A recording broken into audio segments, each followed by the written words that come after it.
vida, mas pode chegar um momento que Deus pode tirar esta misericórdia. E por quê? Porque você tem rejeitado todas as oportunidades que Ele já te tem dado. Esta palavra de hoje é uma palavra de reflexão, onde nós precisamos entender a condição do homem e a condição de Deus. Deus, Ele é santo e não convive com o pecado, não aceita com o pecado, e o pecado é algo grave, horrível e terrível diante de Deus. E eu quero te lembrar que a justiça de Deus, ela cobra para que Deus venha a exercê-la. E o que impede de Deus exercer a justiça dele contra aquele que ainda está no pecado é a misericórdia de Deus. Em Lamentações 3 vai dizer que as misericórdias de Deus são as causas de não sermos consumidos. São as misericórdias dele. Nós acordamos hoje, não fomos para o inferno, porque a misericórdia de Deus nos alcançou. A misericórdia de Deus está nos dando mais uma oportunidade. A misericórdia de Deus, ela está nos dando mais uma oportunidade. É bom que você venha acordar enquanto é cedo, para que você não esteja diante do trono, para que você não esteja diante do trono de fogo, cujo o juiz é Deus, e Deus, Ele vai exercer a sua justiça. Olha algo terrível aqui que eu vou apresentar para vocês, lá em Timóteo, lá em Romanos. Eu vou só falar. Lá em Romanos, capítulo de número 9, escuta o que a Bíblia vai falar. Eu vou falar, mas está na Bíblia. Paulo, ele está falando para alguns que dizem: se Deus pode salvar todo mundo, por que Ele não salva logo? E por que Ele não salva, e por que Ele deixa as pessoas viver assim? Aí Paulo diz assim: olha, se Deus quis fazer um vaso de honra e outros para desonra, uns para a salvação e outros para a destruição eterna, quem é o homem para questionar a Deus?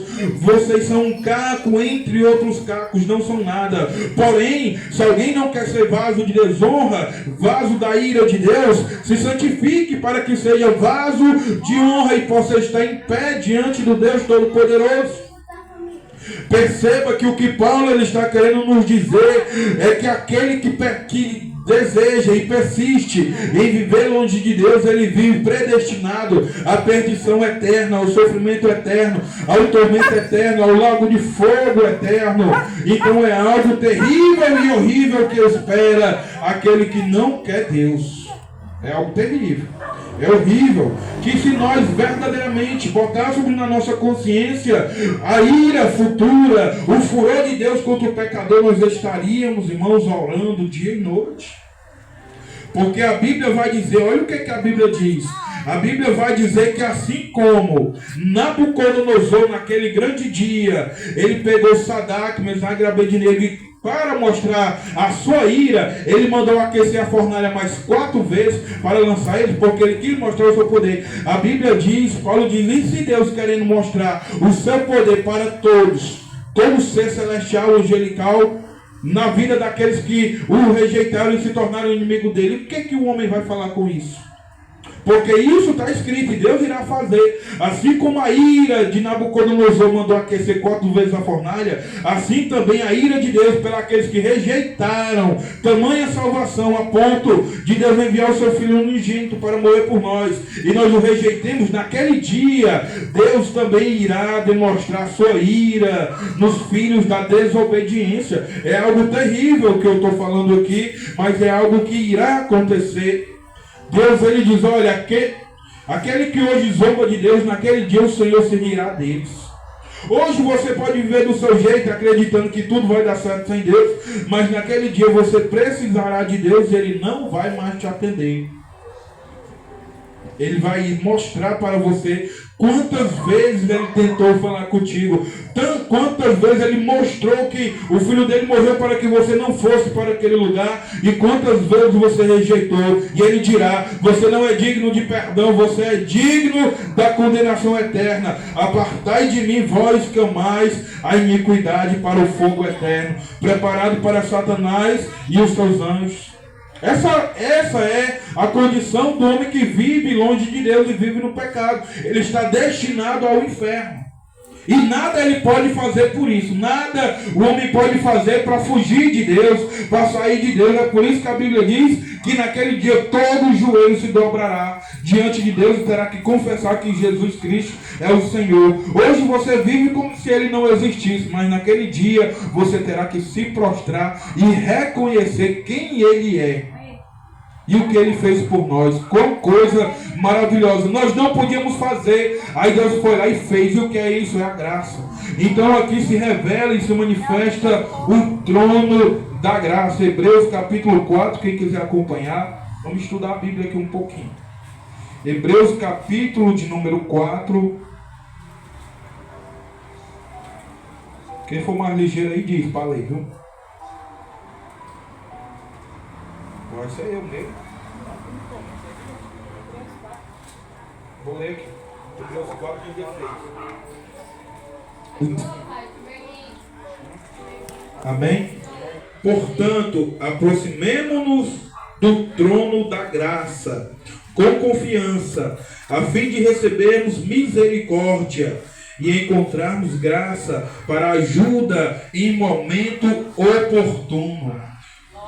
Perceba o que aconteceu, o que houve. A Bíblia diz que todos nós estávamos condenados e destinados à ira futura de Deus, ao lago de fogo, à segunda morte. Mas aqui nós já vemos que abriu um acesso. Aqui nós vimos que nós que não podíamos chegar a Deus por conta da sua santidade, agora foi aberto um acesso para que nós cheguemos ao trono da graça e com confiança. A Bíblia diz, olha que interessante, irmãos, o que foi necessário?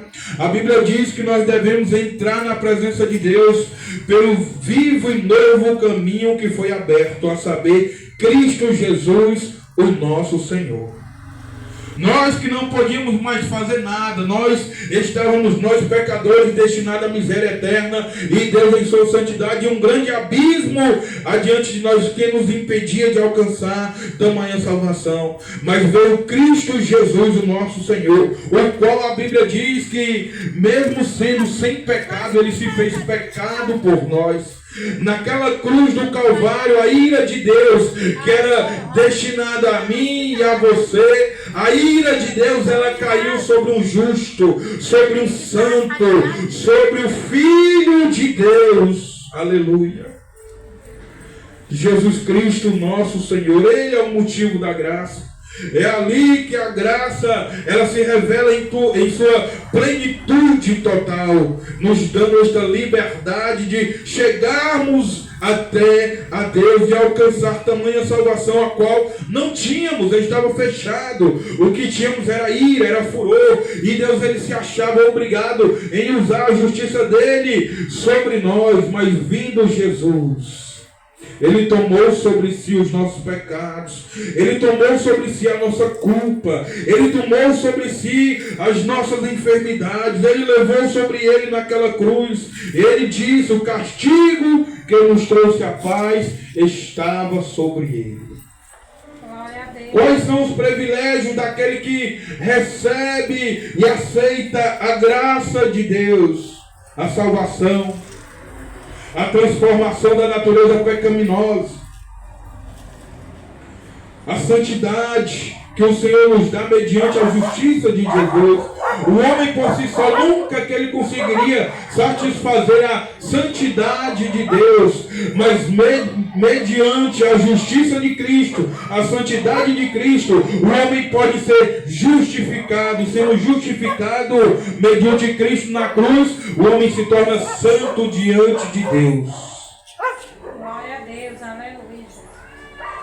São diversos privilégios e benefícios que tem em aceitar a Deus. O primeiro deles é ter a salvação. É o sentimento de culpa que estava sobre você, foi tirado porque você recebeu a Cristo, aquele que levou a sua culpa. O sentimento de vergonha que o pecado traz.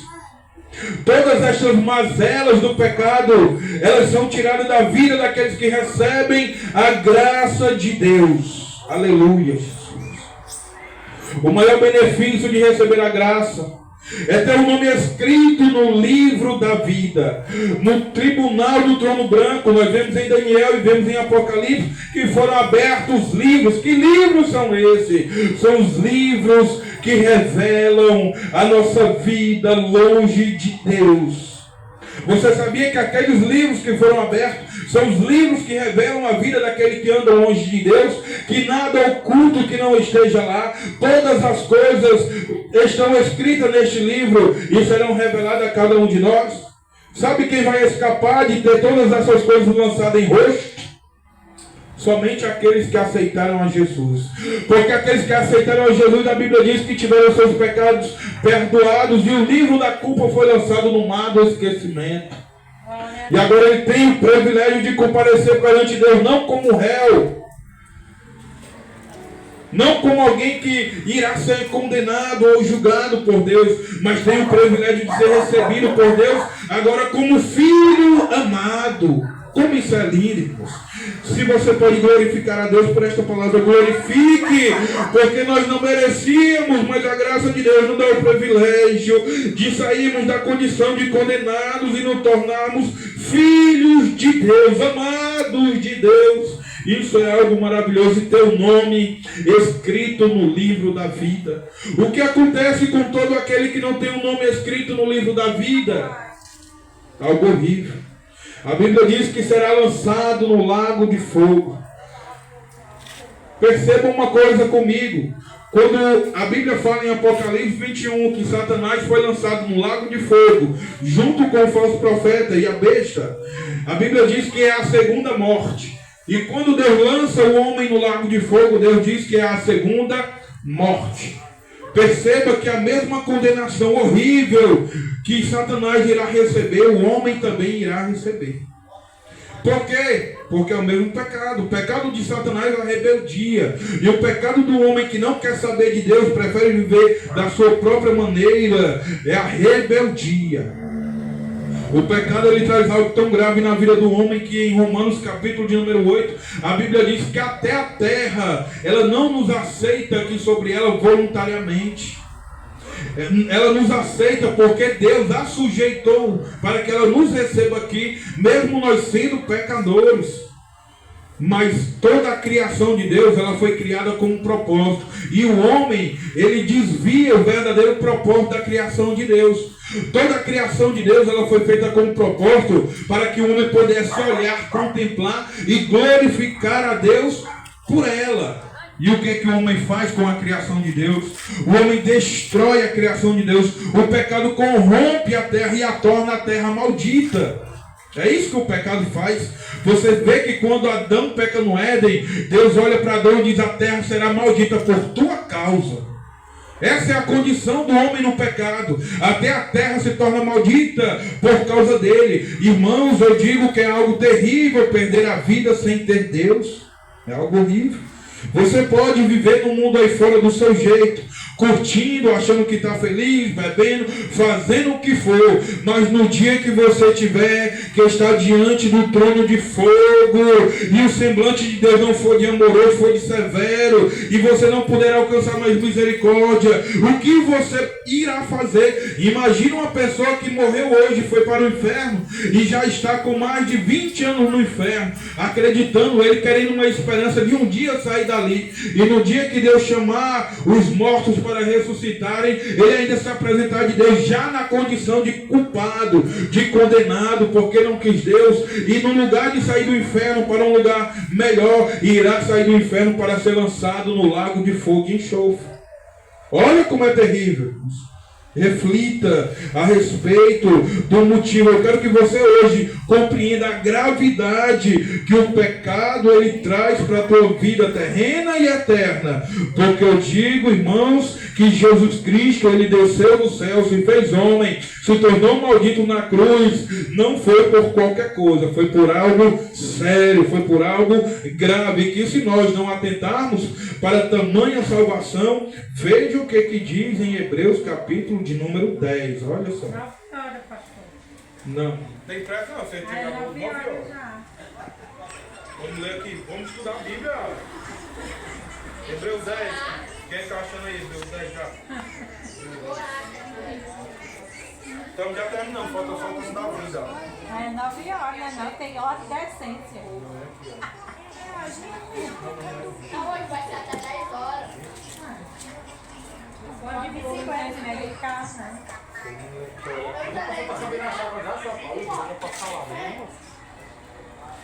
Ó, verso de número 26. Ó. Olha o que é que vai dizer. Ó. Porque se continuarmos a pecar de propósito, veja isso, depois de termos recebido o conhecimento da verdade, já não resta sacrifício pelos pecados. Pelo contrário, resta apenas uma terrível expectativa de juízo e fogo vingador, prestes a consumir os adversários. Quem tiver rejeitado a lei de Moisés, morre sem misericórdia pelo depoimento de 2 ou 3 testemunhas. Imaginem quanto mais severo deve ser o castigo daquele que pisou o Filho de Deus, profanou o sangue da aliança, com o qual foi santificado e insultou o Espírito da graça. Pois conhecemos aquele que disse: a mim pertence a vingança, eu retribuirei. E outra vez, o Senhor julgará o seu povo. Olha o que é que diz o verso 31. Horrível coisa é cair nas mãos do Deus vivo. Você não deve ter medo do diabo, não, porque o diabo não tem poder de lhe levar para o inferno, não. Você tem que ter medo do pecado, porque o pecado ele te coloca contra Deus, e o pecado ele obriga a Deus a exercer a justiça sobre a sua vida, e Deus exerce a justiça. Nada pode impedir Deus de exercer esta justiça sobre a vida do pecador. Mas mediante a graça de Jesus, só mediante ela, só por Ele, só pelo nome dEle, nós podemos alcançar salvação. Só pelo nome de Jesus, o nosso nome pode ser apagado e nós recebemos então a nossa dívida, o nosso pecado é apagado e nós recebemos a graça de Deus. E por isso nós vivemos uma vida de paz. Quem recebe a graça de Deus tem esse privilégio.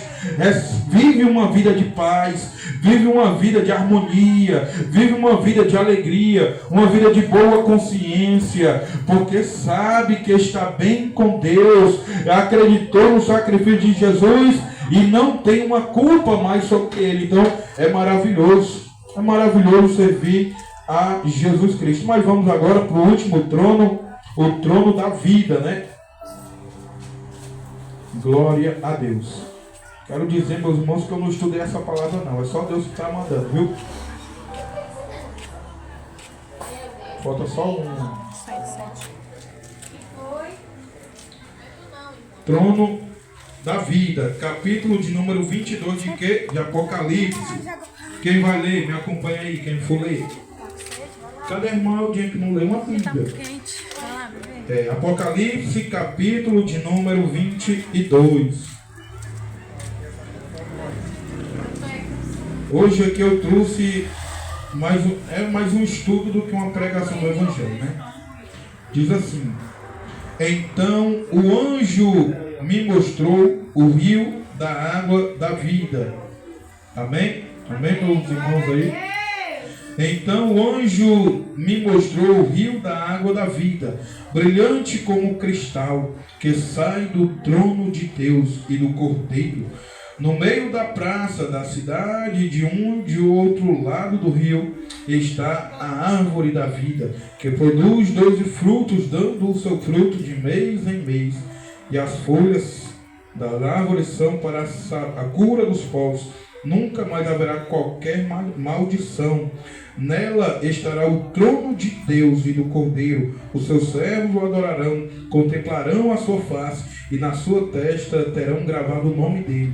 Então já não haverá noite, e não precisará de luz de lamparina, nem da luz do sol, porque o Senhor Deus brilhará sobre eles, e reinarão para a todo o sempre. Amém? Glória a Deus. Quem vai ter o privilégio de contemplar todas estas coisas? Nós vemos aqui que para ter o privilégio de contemplar todas estas maravilhas que Deus tem preparado para aqueles que os amam, é receber a graça de Deus. O único meio do homem receber e contemplar todas estas coisas é mediante Jesus Cristo. Ele é o mediador entre Deus e os homens. Somente por ele o homem pode alcançar a salvação. Então, aqui o rio da vida é um rio onde revela e demonstra o ser humano vivendo para toda a eternidade com Deus. E a coisa mais linda é que diz que e contemplarão a sua face. Glória a Deus. Oh, glória. E não será horrível para aquele que estará diante do... Você sabia disso? Que aqueles que recebem a Jesus hoje não estarão diante do trono de fogo, do trono do juiz? E aonde estarão? Se você olhar o texto de Daniel, vai ver que foram postos os tronos. Foram postos os tronos, não apenas um. E quem sentarão nesses outros tronos? Jesus diz que aquele que vencer, ele o levará para sentar juntamente com ele, assim como ele venceu e sentou no trono com seu Pai. Aqueles que vencerem também sentarão com ele no seu trono. Olha que coisa interessante. Nós que recebemos a salvação, estaremos sentados do lado de Deus para julgar os anjos, para julgar os ímpios, os pecadores. Nós que estaremos do lado de Deus.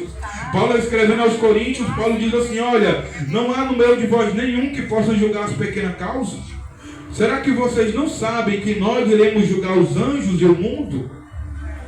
Então nós que hoje recebemos a graça de Deus, não estaremos diante do trono de fogo para ser condenados. Só estará diante do trono de fogo aqueles que rejeitaram a Cristo, aqueles que fizeram pouco caso do sacrifício da cruz, aqueles que não quiseram saber daquilo que, o único meio pelo qual Deus encontrou de trazer salvação para o homem, um grande sacrifício, o sacrifício do seu próprio filho. Aí você imagina a ira que Deus vai estar naquele dia para aqueles que não fizeram questão e não quiseram saber de tamanha salvação. Então será um dia horrível para aqueles que não querem saber de Deus, mas todo aquele que recebeu o trono da graça, ele se adentrará e poderá contemplar o trono da vida.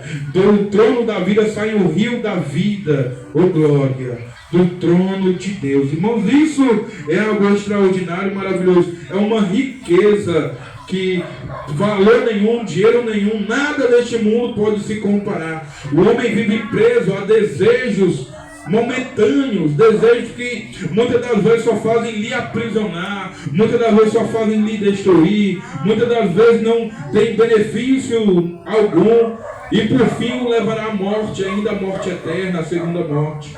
Sendo que o que Deus ele promove para nós é um caminho de bênção e ainda a vida eterna. Hoje, Deuteronômio capítulo 30, versículo 19 diz: hoje eu tomo os céus e a terra por testemunho contra vós, que tenho proposto diante de vós a vida e a morte, o bem e o mal, a bênção e a maldição.